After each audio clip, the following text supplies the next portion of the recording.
નમસ્કાર મિત્રો, આજે આપણે જોઈશું ધોરણ 6 વિષય છે ગણિત પ્રકાશ અને તેમાં બુકનું સોલ્યુશન કરીશું, એટલે કે ચોપડીનું સોલ્યુશન કરીશું.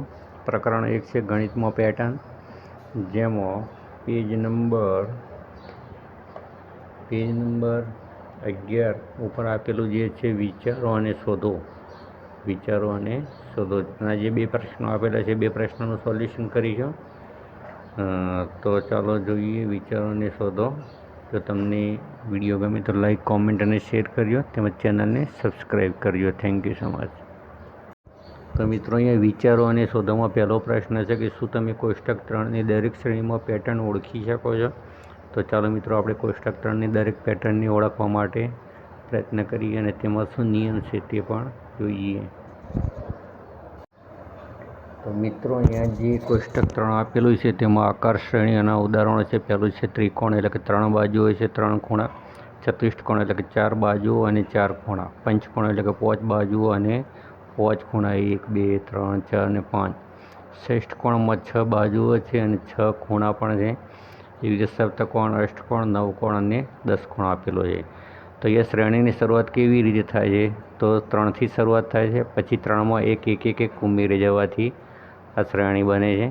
3 બાજુ છે, એમાં એક બાજુ ફરીથી ઉમેરવાથી ચતુષ્કોણ થશે. ચતુષ્કોણમાં એક બાજુ ઉમેરવાથી પંચકોણ થશે. એ રીતે બાજુઓ ઉમેરેલી છે. આ નિયમિત બહુકોણ છે. નિયમિત બહુકોણ એટલે કે જેની બાજુઓ અને ખૂણાઓ કેવા હોય? સરખા હોય.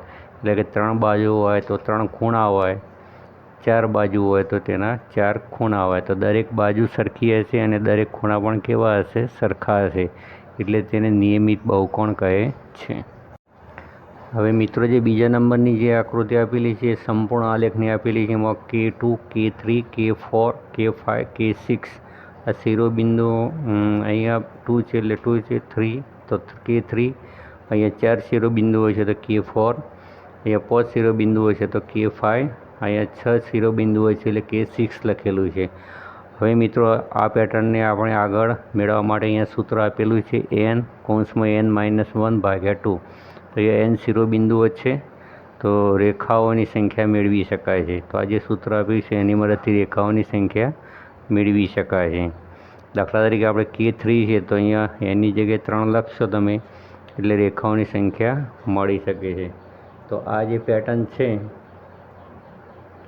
એમાં પહેલાં 1, પછી 3, પછી 6, પછી 10 અને 15 એ રીતે મળે છે.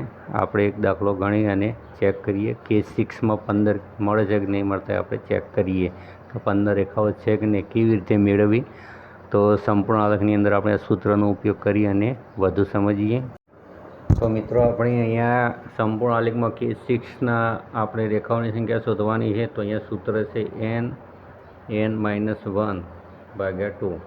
તો એ nની જગ્યાએ આપણે 6 લઈએ તો 6(-1/2). તો 6માંથી 1 જશે એટલે 5/2. 6 પંચું કેટલા થાય છે? 30. 30/2. આપણે 30ને 2 ભાગી છે એટલે કેટલા મળશે? 15. તો અહીંયા આ રીતે આપણે રેખાઓની સંખ્યા શોધી શકીએ. તો મિત્રો, આ સૂત્ર યાદ રાખવું તમારા ખૂબ જ જરૂરી છે સંપૂર્ણ આલેખમાં. તો અહીંયા K6ની જગ્યાએ આપણને 6 લીધા, એની જગ્યાએ આપણને કેટલા મળે છે? 15. તો સંપૂર્ણ આલેખમાં સૂત્રનો ઉપયોગ કરી અને આપણે દરેક પદ મેળવી શકીએ છીએ.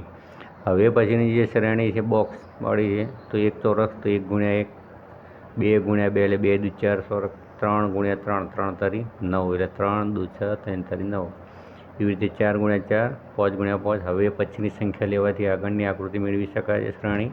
તો 6 × 6 એટલે 6 છે 36. તો એકબીજા પર ગોઠવેલા ચોરસ છે. એમાં સૂત્ર આવશે n². એકી સંખ્યાનો સરવાળો કરવાથી આપણને મળે છે. દાખલા તરીકે 1 + 3 તો 4 થશે. પછી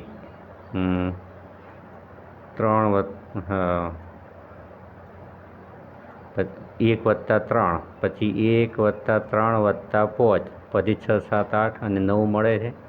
એવી રીતે આગળ જોઈએ તો 1 + 3 + 5 + 7, તો અહીંયા 16 મળે છે. એટલે કે એકી સંખ્યાનો સરવાળો કરવાથી આપણને આ એકબીજા પર ગોઠવેલા ચોરસ ની સંખ્યાઓની શ્રેણી આપણે મેળવી શકીએ છીએ.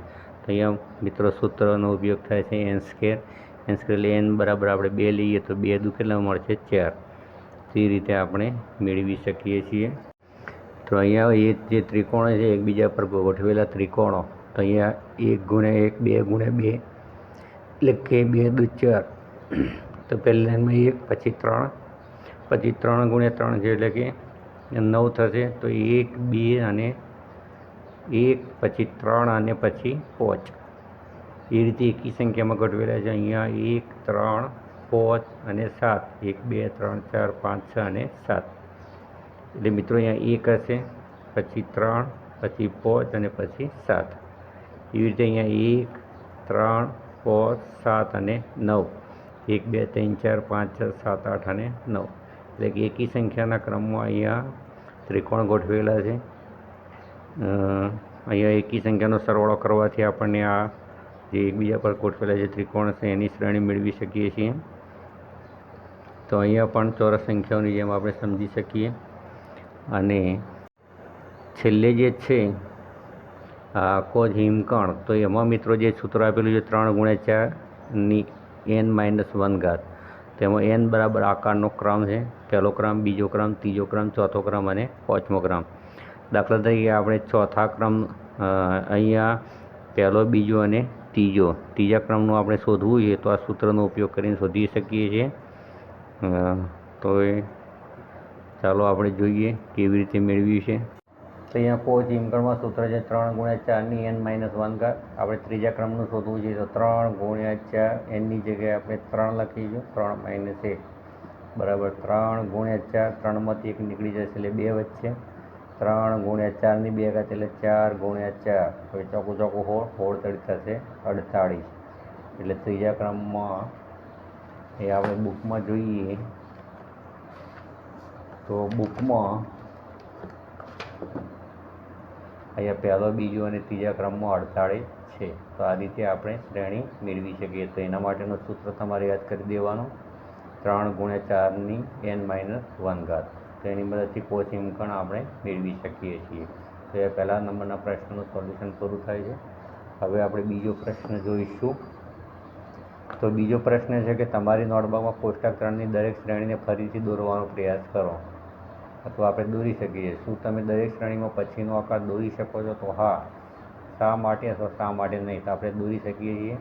દરેક શ્રેણી પછી તમારા પોતાના શબ્દમાં વર્ણવો કે શ્રેણીમાં આકારો બનાવવા માટેનો નિયમ અથવા પેટર્ન શું છે.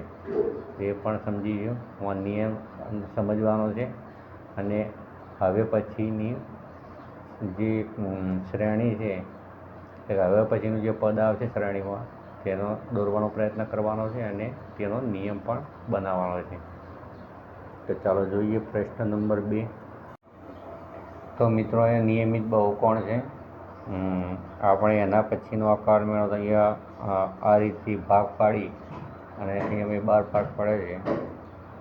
તો 12 ભાગોની 12 બાજુઓવાળો બહુકોણ આપણે મેળવી શકીએ. 12 બાજુઓ.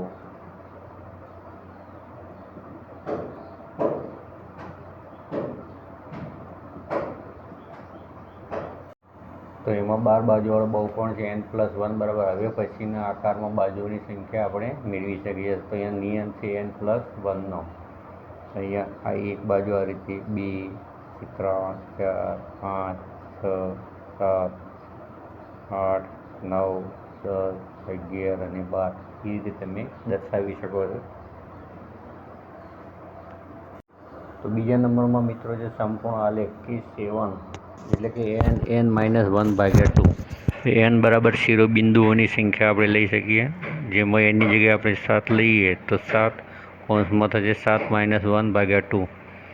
હવે 7માંથી 1 નીકળી જશે એટલે 6 વધશે એટલે 7 6 થશે 42. 42ને આપણે 2 ભાગીએ તો આપણને જવાબ મળશે 21.